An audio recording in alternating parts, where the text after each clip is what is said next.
TVK అధినేత నటుడు విజయ్ ఇంటికి బాంబు బెదిరింపు కలకలం రేపింది. ఆయన ఇంట్లో బాంబు పెట్టినట్లుగా ఆగంతుకుడి నుంచి ఫోన్ వచ్చింది.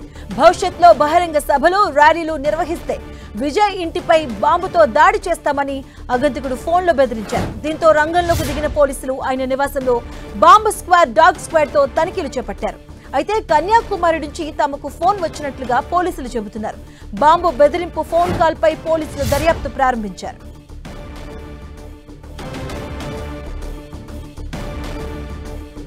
టీవీకి అధినేత నటుడు విజయ్ ఇంటికి బాంబు బెదిరింపు కలకలం రేపింది. ఆయన ఇంట్లో బాంబు పెట్టినట్లుగా ఆగంతుకుడి నుంచి ఫోన్ వచ్చింది. భవిష్యత్తులో బహిరంగ సభలు కానీ, ర్యాలీలు కానీ నిర్వహిస్తే విజయ్ ఇంటిపై బాంబుతో దాడి చేస్తామని ఆగంతుకుడు ఫోన్లో బెదిరించినట్టుగా తెలుపుతున్నారు పోలీసులు. దీంతో రంగంలోకి దిగిన పోలీసులు ఆయన నివాసంలో బాంబు స్క్వాడ్, అలాగే డాగ్ స్క్వాడ్ తో తనిఖీలు చేపట్టారు.